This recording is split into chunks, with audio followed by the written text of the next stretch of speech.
not a triple threat, can't sing, can't dance, can't do whatever, but I want to be on Broadway. And Holly Campbell will tell you you can do it.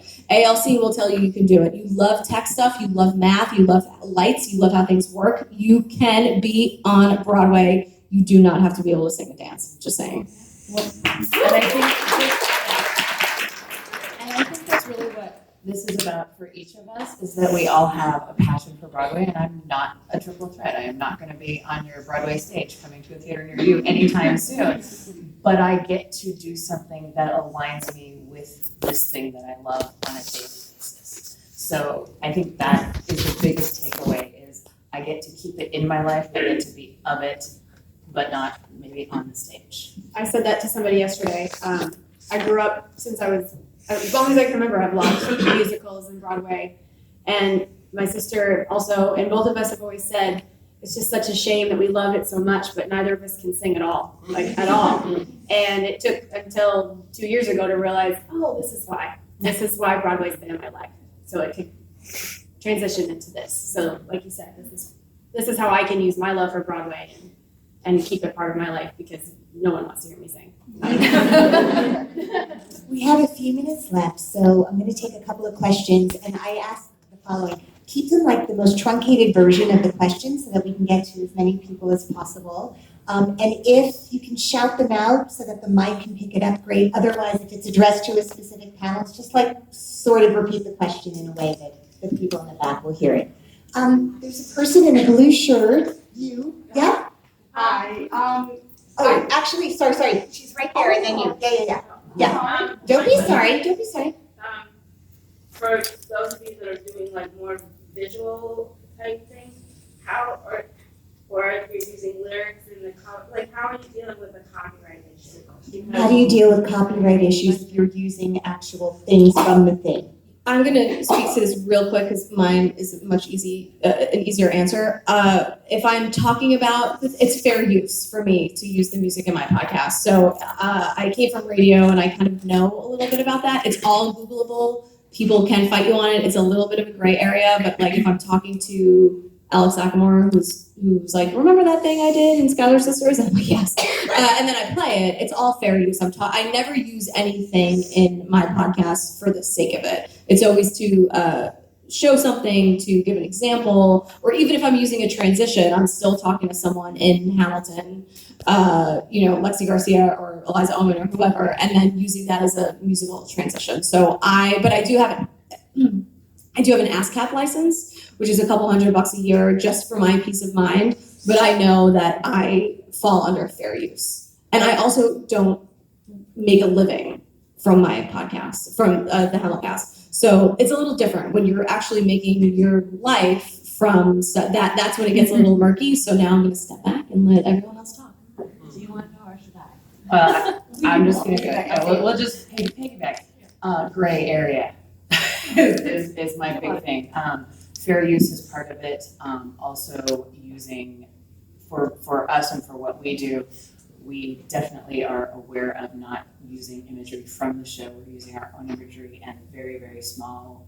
They do consider small quotes that become a part of the ether as a fair use arena. However, it's fair use until somebody decides it's not. And the fair use is really up to the courts when the lawyers get talking. And so I have been extremely fortunate when Hamilton shared our illustration and things started going. We have been reaching out to people to work on licensing stuff because I definitely want to be fully legal, Transparent, yes. And all of that. At the same time, fan art is a thing. And fan art is wonderful. And if you go to any of the Comic Cons or the Broadway Cons, and you see we love to take these things that inspire us and put our own artistic take on it. And so somewhere in between fair use and fan art is the happy area where Coloring Broadway seems to coexist at the moment. I just want to say before Jen responds, the big thing about fan art, I'm involved in the world of Be More Chill. Give credit to the people doing it. It goes very far. So obviously because copyright and all of it is new, if you honor the person making it, you'll be shocked at how much more generous they are to be recognized. So I just wanted to put that in there. No, and Go ahead, that, Jen. actually, that's a perfect time for, because what we're doing is different because it is a piece of the actual show. So we go in, I mean, it is given to us, it is technically abandonment of property. I'm so sorry using legal terms, because I know all of them. I had 3 different lawyers who would advise me on all the things. But I still, even though we legally own the material, we don't legally own the right to The Lion the King. license or the Right. show. Yeah, this is a piece of the Lion King National Tour. My licensing agreement with Disney took a year. And they actually approached me. I was a stage manager on The Hunchback of Notre Dame that was at La Jolla Plants and then moved to Paper Mill. I was lucky enough, I was lucky enough to do both incarnations of it.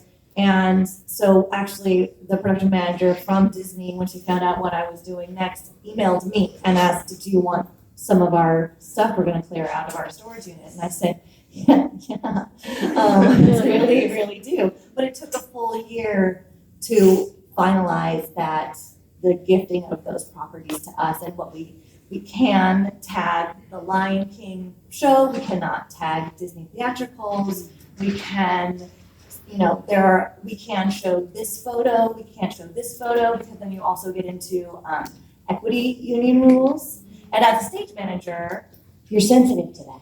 Yeah. I'm very honor sensitive, that, yeah. of course. But like, coming into this, I already knew a lot of the rules, so there was no ignorance that I could really plead on, like, across the board. And also, this company is in every way like my love letter to the theater community. And if it's anything less than that, then I'm doing something terribly wrong. So even though legally we don't have to, I reach out to every scene designer of every drop I've ever received. And I ask them if we have permission to credit them. I let them know we have part of their material. Copyright is not as much of an issue because we're putting into smaller pieces, and as long as it's not recognizable from the original drop in large, then we are outside of copyright infringement in that. But we can recreate a logo or recreate an image. So like you'll notice, like we don't use any logos on any of our stuff. We use lyrics. It's painted, and there's small lyrics. And I ask permission. I ask permission from every scene designer. I highlight them on our page. I want this to be a way to honor and appreciate every step of the story of this bag, from its inception to its production to now its new life with you. So, but it's a whole thing. It's a whole thing. It's a whole thing. And you'll deep dive and research into the thing, and as someone said earlier, Alisa said it, like ask people who've done it. People are very generous, and if they're not, ask someone who is. I apologize because we thought it was you, and then I called someone else, so let it be you. Okay. Yeah. So I have to say, I felt like the universe aligned itself here today with this panel, and thank you, ladies. It did. Thank you. It No, it totally absolutely did. The universe aligned today. And Alyssa, thank you, because I'm gonna ask if I can pick your brain quickly. I'm a social worker, 25 years. I've been trying to find a way to integrate here into my social work, because that's my self-healing. I just left the job because it's toxic to me. And I am ready to move forward, but I'm not sure how to use my social work with, and I'm wondering if I can pick your brain. I think that is an incredible question, and I think maybe it's so personal that might be best served the two of you talking off the panel, because although everyone would want to know how to do that, it sounds very specific to your moment in time. But she was just asking, I left a job that was toxic. By the way, yes.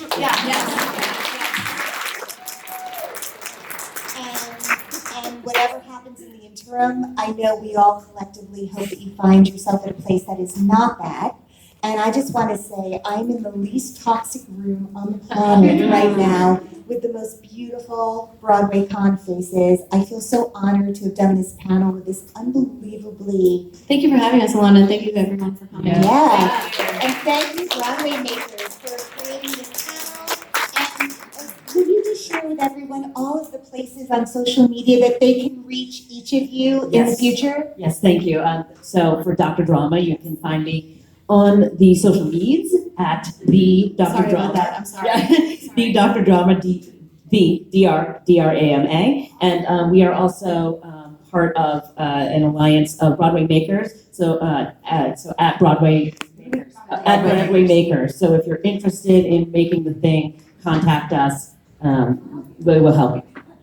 And we are at Scenery Bags or scenerybags.com. I'm at the Hamilcast on all the things, hamilcast@gmail.com, thehamilcast@gmail.com if you want to ask me things or ask what my podcast equipment is, which I love questions like that. And then I'm at Gillian with a G across the board if you just, I don't know, if you want to see pictures of my husband and the dogs. We're at Coloring Broadway on Instagram and Facebook, and because Twitter only has 14 characters, we're at Coloring BUA on Twitter. But other than that, yes, please just ask us any questions. We're happy to call.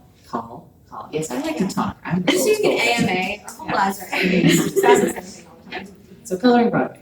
On Instagram, I'm at Amber Kempter. That was my handle before I did this and still is. On Facebook, the amazing group that you could be part of is Broadway Goes Pop. And then my website is also www.broadwaygoespop.com. And all of us here today are now on together as a BroadwayCon family. Little Known Facts Podcast with Ilana Levine. It's littleknownfactspodcast.com. Download it so you can feel your hearts and souls and your love for Broadway in this episode and in all the other ones that I make for you. Everything we do, we make for you. So thank you for being with us today, and can't wait to see what you all make. And please share it with us. We want to know. We really, Yes. really do. We do. Tag us all. Have the best time at BroadwayCon, and